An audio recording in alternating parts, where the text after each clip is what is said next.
Welcome to Revolution Chronicles.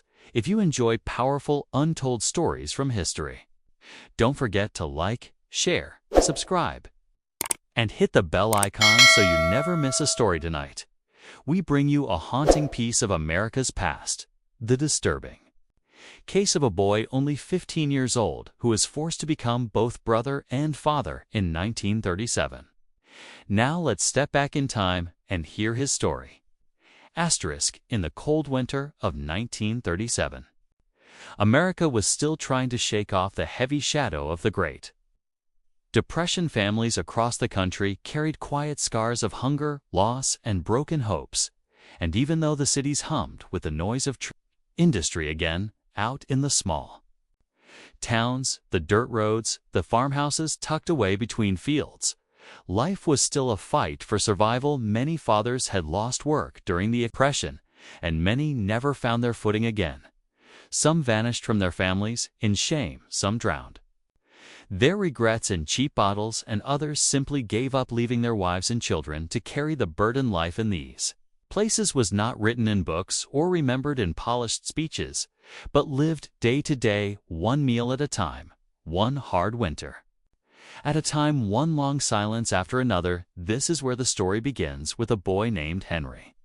He was not a man, not yet, not even close. He was only 15 years old. A wiry boy with thin shoulders and hands that had already been hardened by fieldwork. His skin had that pale, stretched look of children who had known more work than food.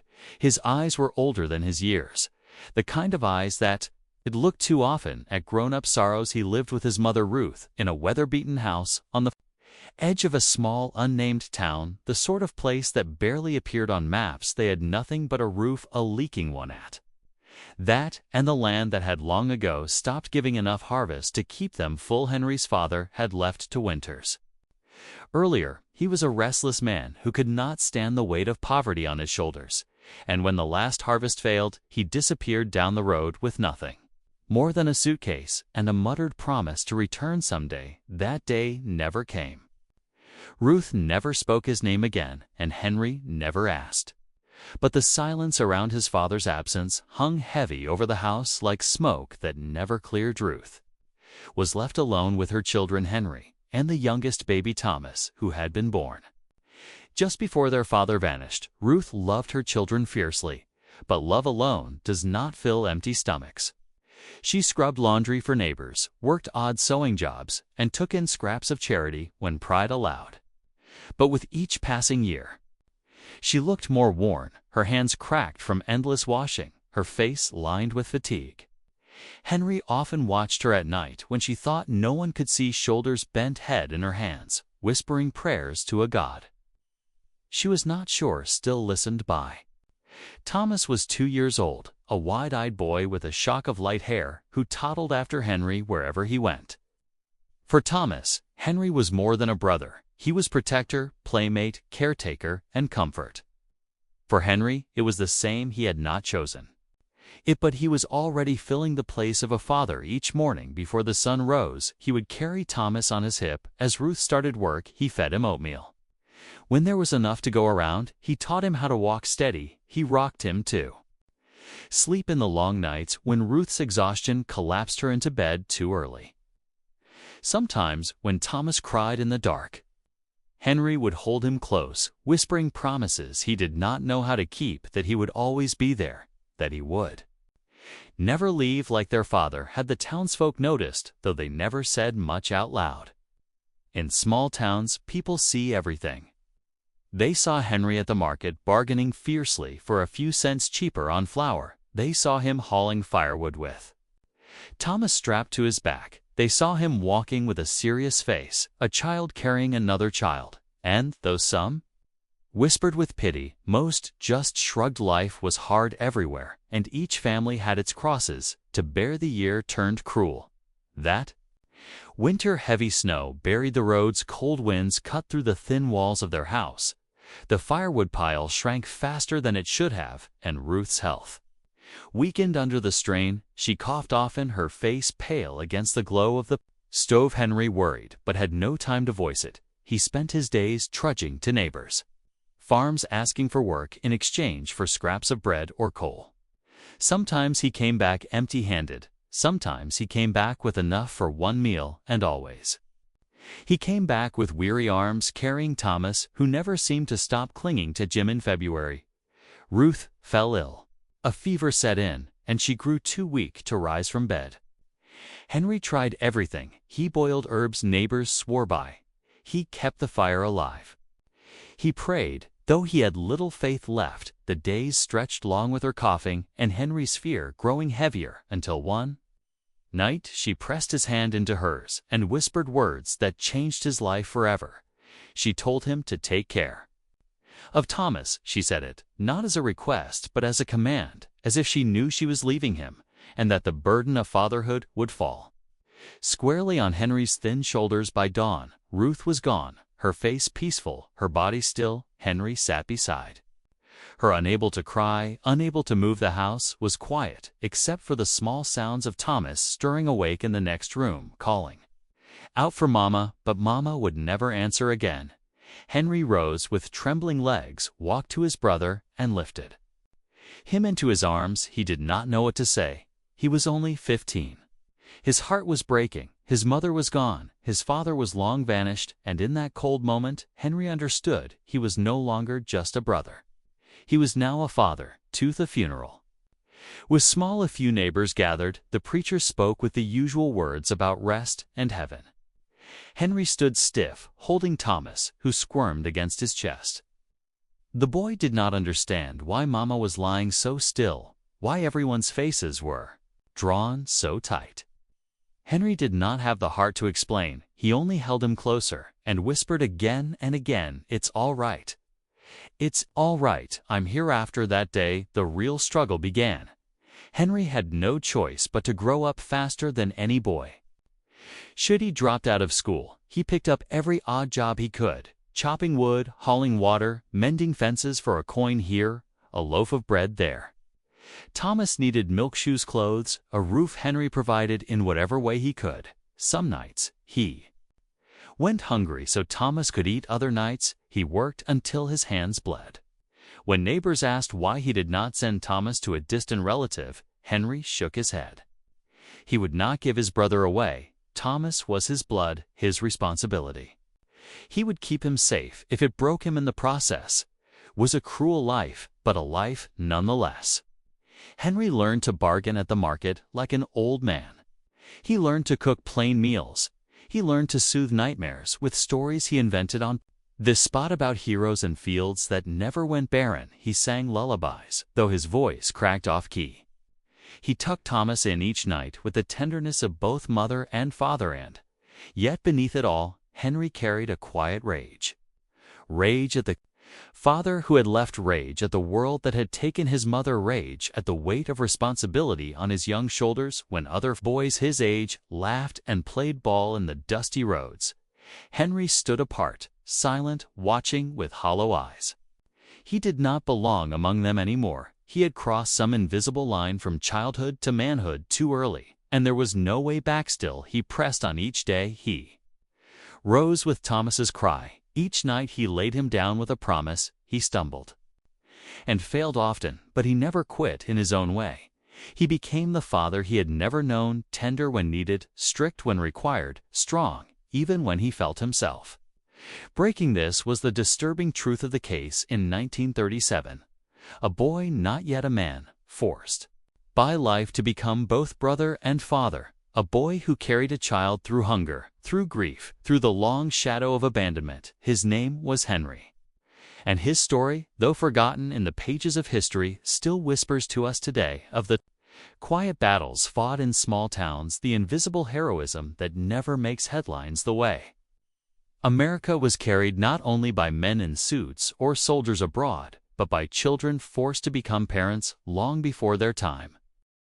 The days after Ruth's burial passed in a blur of cold mornings and endless work. The little house no longer carried the sound of her voice, and without her, the silence grew heavy. Thomas grew heavy. Thomas was too young to understand what had been lost. He called for Mama sometimes in the night, but mostly he clung to Henry, trusting him as the only steady figure in his small world. Henry himself had no such comfort. He carried grief like a stone inside him, but had no place to put it. There was no time for crying, no time for boyhood sorrow. A 2-year-old cannot wait for grief to pass before he is fed or held. Henry threw himself into survival. He learned which neighbors might trade food for chores and which ones would slam their doors. He learned how to patch leaks in the roof with scraps of tin, how to stretch a loaf of bread for 3 days, how to keep Thomas warm by bundling him in his own coat while he shivered through the night. He worked like a man, though his voice still cracked and his body still bore the awkward lines of youth. His hands hardened into calloused tools, his back bent under loads that should have belonged to grown men. The market people began to notice more than before. They watched the boy bargaining for milk, arguing for a lower price on potatoes. They whispered about how thin he had become, how his shoulders seemed to besiege him. Pitied him. Some pitied him, some judged him, saying no child should be raising another child, but none stepped in fully to take the burden from him. Pride was strong in small towns, and neighbors believed in helping only so far. Henry would not beg, and they would not intrude. The cold winter stretched into a muddy spring, the roads turned to rivers of brown water, and the fields lay empty, waiting for planting. Henry tried his hand at small patches of corn behind the house, digging into the hard ground. With borrowed tools, Thomas sat nearby in the dirt, patting at the soil with small hands, laughing at worms and beetles. Henry looked at him sometimes and felt both crushing weight and fierce love. He was not ready to be a father, but he would not abandon the role forced upon him. That spring was also when rumors began to reach Henry of his real father. Someone said they had seen him in a nearby town working at a mill. Someone else claimed he had gone north chasing factory work. The boy listened quietly, but spoke nothing. His heart hardened at the mention of the man's name. He had no room left for hope, no room for the thought that his father might return. He told himself the man was as good as dead, and he buried the longing deep inside. Thomas grew through those months. He began speaking in full words, running in the yard, following Henry everywhere, calling him Pa without thinking. At first, Henry tried to correct him. Brother, he would whisper, I'm your brother. But the little boy shook his head and laughed. Pa, he said again and again, until Henry gave up. The word struck him each time like a hammer, heavy with meaning. He had not asked for it, but Thomas had chosen it. For the boy, Henry was father. Now, no matter the truth, by summer, Henry had found steadier work with a farmer outside town. He rose before dawn, carried Thomas along wrapped in a blanket on his back, walked the long miles, and worked the fields all day. He weeded, he hauled water, he gathered stones from the soil. His muscles grew strong, but his body ached constantly. Sometimes the farmer's wife gave Thomas bread or milk, and Henry would swallow his thanks like a lump in his throat. That kindness kept them alive, but it also reminded him how fragile their life was, hanging on the edge of others' generosity. Nights were hardest after long days of labor. Henry returned to the small house carrying Thomas, who had dozed against his shoulder. He lit the stove. If there was wood, he stirred thin soup. If there was food, he sat with his brother in the dim light, rocking him to sleep, whispering stories he made up from nothing. His voice trembled, sometimes with exhaustion, but Thomas never noticed.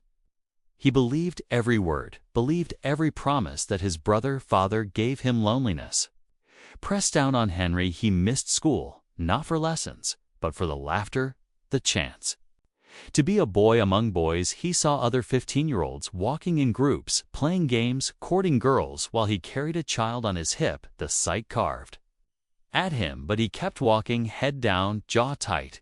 He could not afford the luxury of longing. He had chosen, or rather life had chosen for him, a different road. One evening in late summer, a storm rolled across the plains.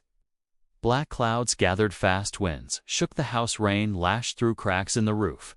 Henry gathered Thomas close, lit the lamp, and waited in the dark as thunder shook the windows. The boy cried, clinging tight, and Henry whispered over and over, It's all right, I've got you, I'll never let go. But inside, Henry felt the storm was not only outside, it was inside him. To a storm of anger and sorrow and fear, he wondered how long he could carry this weight, whether he would ever know freedom again. The following autumn brought another trial. Ruth's sister came to town, a woman stern-faced with sharp eyes. She had heard of Ruth's death and of Henry raising Thomas alone. She arrived at the little house one morning, suitcase in hand, and declared she would take Thomas to live with her. She said Henry was too young, said it was improper, said it was not right for a child to raise a child. Henry stood in the doorway, blocking her path, fury burning in his chest. He told her Thomas was his brother, his responsibility, and he would not let him go. The woman argued for hours. Neighbors gathered in whispers, but Henry would not bend. He clutched Thomas in his arms as if someone meant to tear him away, and finally the woman left, muttering that the boy was a fool that night. Henry sat awake long after Thomas slept, staring at the shadows on the wall. He felt the weight of what he had done. He had chosen to bind himself to Thomas no matter what the cost. The path ahead would be harder, without help, but he could not give up his brother. He could not betray the promise he had made to his mother's dying. Winter came again, and with it more hardship. The crops failed in many places, work grew scarce, and hunger stalked the town. Henry's body thinned, his clothes hung loose, but Thomas remained healthy as much as Henry could manage. He went hungry often to keep his brother fed. He worked in icy winds. He split logs until his hands bled. He stumbled sometimes under the load, but he never let Thomas see his weakness. To the boy, he remained steady, strong, unbreakable, even when inside he was breaking. By Christmas, the town had softened toward Henry. Families who once whispered now brought small gifts for Thomas: a pair of socks, a toy carved from wood, a pie still warm from the oven. They spoke softly to Henry, sometimes with pity, sometimes with admiration.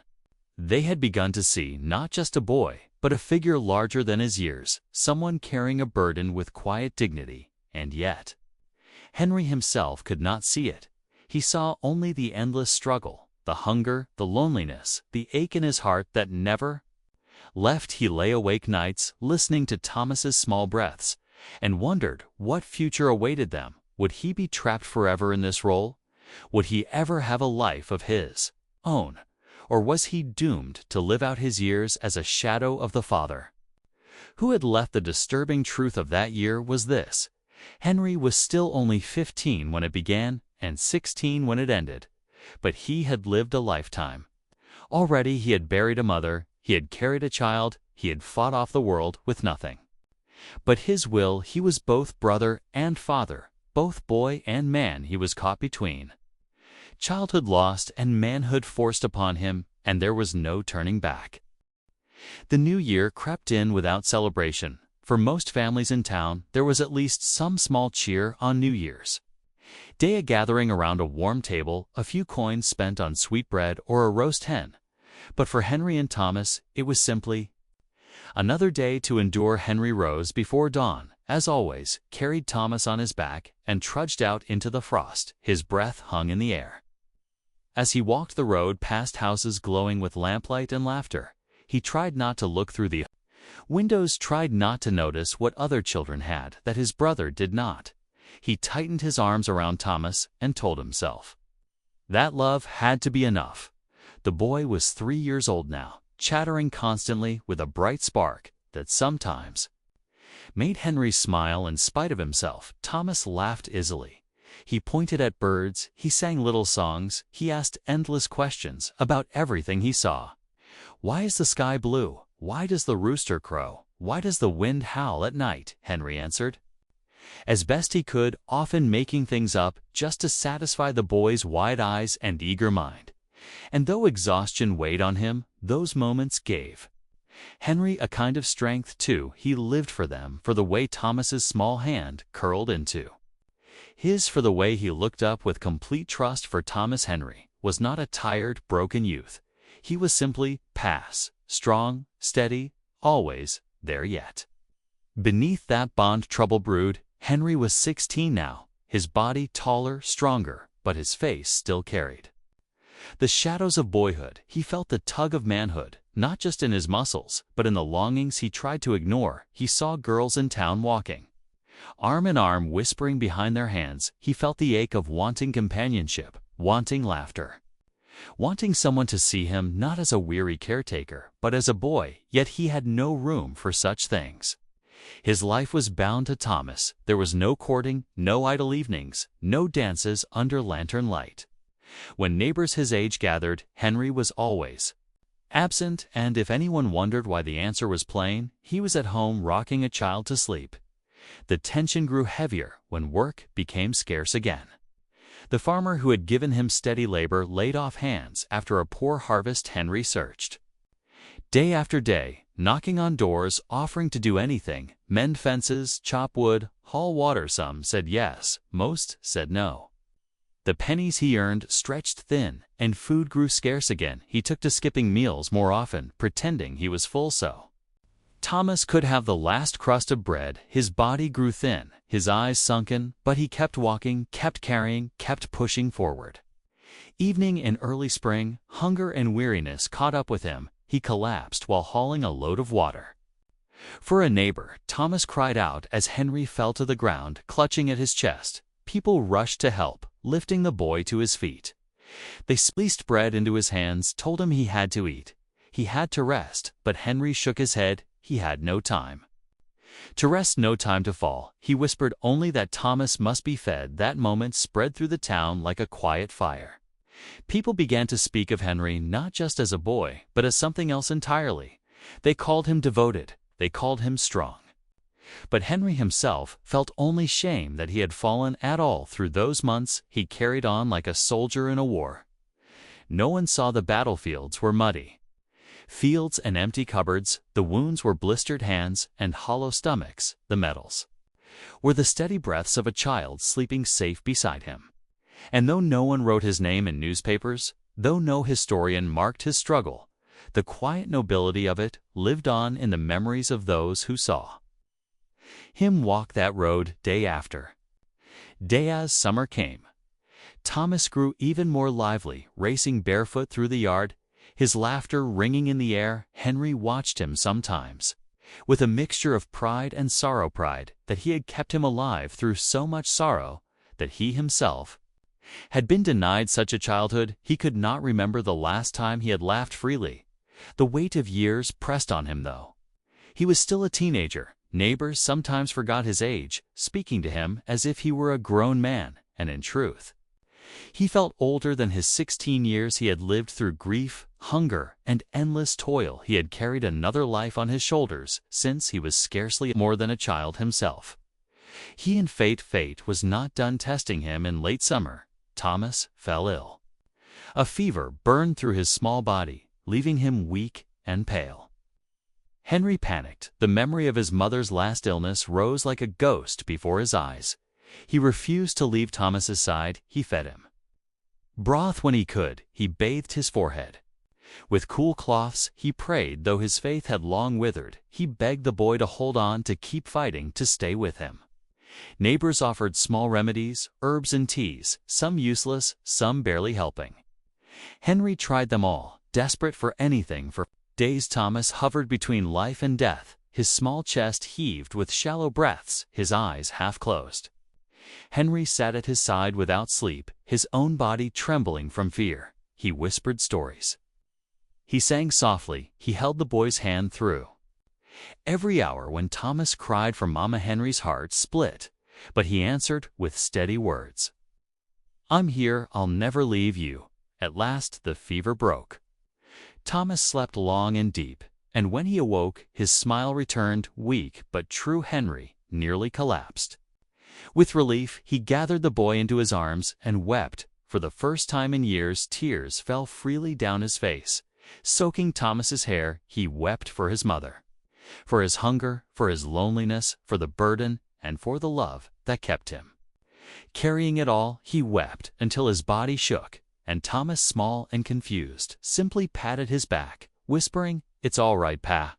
It's all right." That moment changed something in Henry. He realized then how deep his love for Thomas ran, deeper than anger, deeper than sorrow, Deeper than the loss of his own childhood, he would endure anything to keep the boy alive. He would trade every dream, every hope of freedom if it meant Thomas would grow safe and strong. That clarity gave him a strange strength. In the months that followed, though, the work remained hard. Though hunger still haunted their days, Henry carried himself with a new kind of resolve. By autumn of that year, Henry's reputation had spread beyond the small-town travelers spoke of him. In nearby places, the boy who had become a father at 15, the youth who refused to give up his brother. Neighbors respected him more openly now. Some even began to help, not out of pity, but out of admiration. A loaf of bread left quietly on the porch, a sack of potatoes offered without charge, a pair of shoes passed along with a nod. Henry accepted these gifts with quiet gratitude. Though pride still made him hesitate sometimes, he thought of his father wherever he might be, and felt both rage and relief. Rage that he had abandoned them, relief that he himself had not taken that same path. Still nights remained lonely. After Thomas fell asleep, Henry would sit by the stove, staring into the flickering flame, wondering what his life might have been. He imagined what it would feel like to laugh with friends his own age, to sit in a classroom again, to have dreams beyond survival. But each time he looked at Thomas's sleeping peaceful, he knew he could not wish for anything else. Not if it meant giving up his brother. The disturbing truth of that second year after Ruth's death was that Henry was no longer a boy at all. He was 16 in years, but far older in spirit, his back bent like a man's. His eyes carried sorrows beyond measure. He had become father, brother, guardian, and provider, all in one. And though his heart still longed for what had been stolen from him, he pressed forward day after day, carrying the weight with a strength he did not know he possessed. The winter of 1938 came down sharp and bitter, and with it came the final test of Henry's young life. The small house creaked under the weight of snow. The wind slipped through every crack and corner, and food was once again too scarce to measure. Meals were little more than thin soups and stale bread. Thomas, now nearly 4, asked questions Henry could no longer avoid. He wanted to know why they never had enough to eat, why other children had fathers, and he did not, why Mama never came back. Henry answered with soft words, words that did not tell the whole truth, but enough to soothe the child's heart. Because we're different, he would say. Because Mama's watching over us from heaven.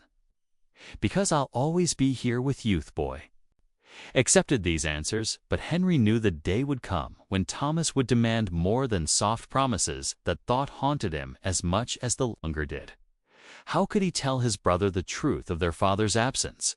How could he explain the cruelty of a world that forced a 15-year-old to carry a role meant for a grown man? He prayed that day was still far off. In those long frozen months, Henry worked harder than ever.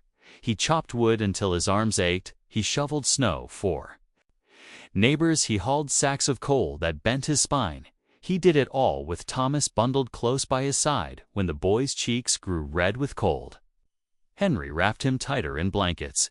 Even if it meant freezing himself, he refused to let his brother suffer, no matter the cost. His hands cracked, his lips bled from the wind, but he kept going, step after step, day after day. Then came a night that nearly broke him. The firewood had run out, the stove was cold, the house was colder. Henry had no choice but to gather Thomas in his arms and walk through the storm to a neighbor's house.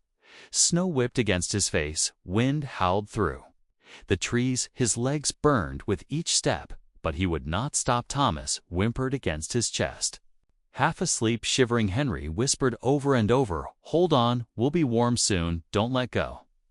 At last he reached the neighbor's door, near frozen, and collapsed against the frame. The family inside pulled them both to safety, wrapping them in blankets, pressing hot broth to their lips. That night, Henry realized just how close he had come to losing everything, and he silently vowed never again to let his brother suffer so. By spring, the ice melted, and the land softened into green fields. Again, with it came a small turn of fortune. A traveling merchant who had heard of Henry's story offered him steady work, loading and unloading wagons. It was grueling, but paid more than the scattered jobs before Henry accepted without hesitation. For the first time, he began to see a future not of ease but of survival.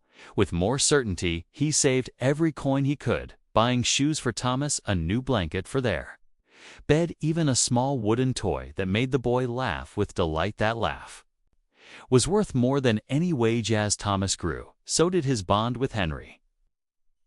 He no longer called him brother at all to him. Henry was PA in every sense of the word. He followed him like a shadow, looked to him for every answer, every comfort, every guiding hand, and though Henry sometimes corrected him, reminding him gently that he was brother to the boy, only shook his head with stubborn affection. "No, you're my PA," and each time Henry's heart ached and swelled all at once, because, in the truest sense, the boy was right. When Henry turned 17, the weight of those years lay heavy on him, but something else, too, had begun to shine. Neighbors who once pitied him now respected him. They spoke of him with admiration, the boy who had become a man, the brother who had become a father. They helped him not with charity, but with genuine regard. They offered him work, not out of pity, but because they trusted his strength and his word.